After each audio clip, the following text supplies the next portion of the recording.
একজন মাজারের খাদেম, মাজারের নাম বলবো না, একজন খাদেমের সাথে সাক্ষাৎ হয়েছিল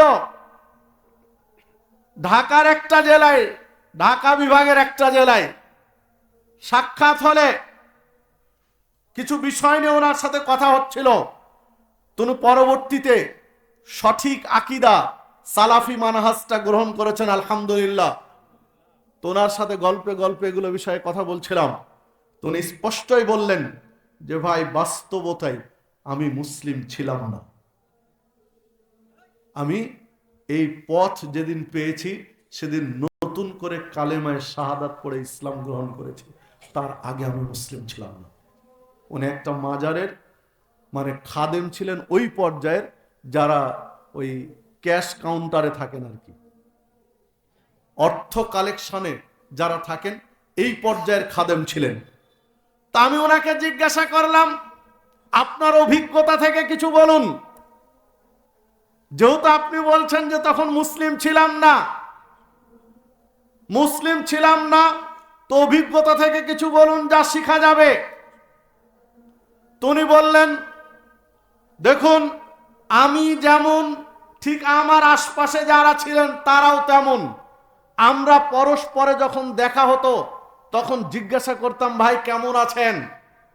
তখন আমি নিজেও বলেছি, আমার সাথীরাও বলতো, আমি নিজেও বলেছি, বাবাই ভালো রেখেছেন। নাউজুবিল্লাহ।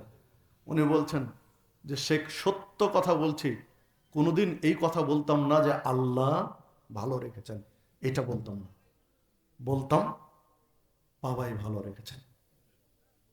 আমি সরাসরি ওনার কাছ থেকে যা শুনছি তাই আপনাকে নকল করলাম, তার কথাটাই কোট করলাম।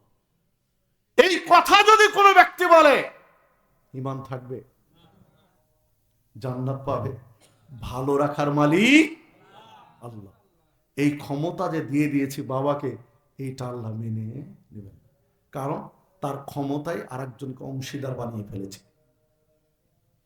দেখুন, শিরকের বিষয়গুলো এতটাই ভয়ঙ্কর।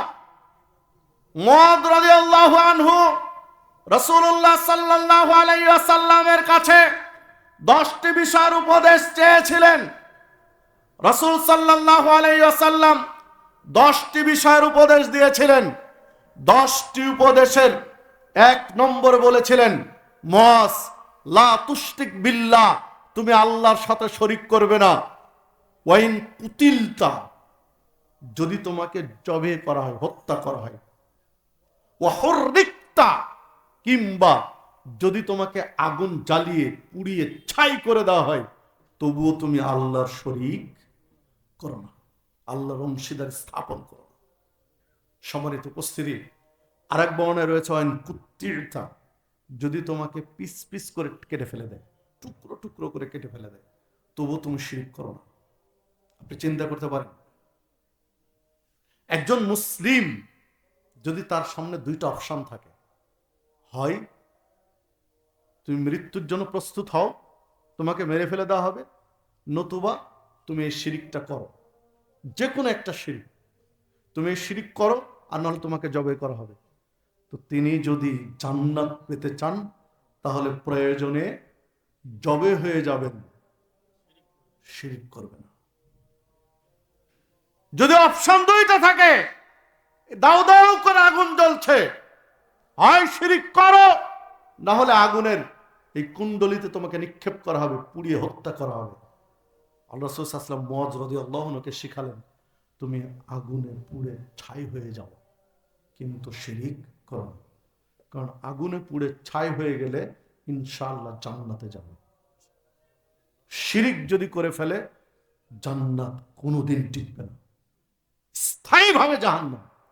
কারণ শিরিককারীর জন্য জান্নাত হারাম, জাহান্নাম আবশ্যিক। এই জন্য সাহাবায়ে কেরাম শিরকের সাথে আপোষ করেননি, খোলাফায়ে রাশিদিন শিরকের সাথে আপোষ করেননি, নবী এবং রাসূলগণ শিরকের সাথে আপোষ করেন।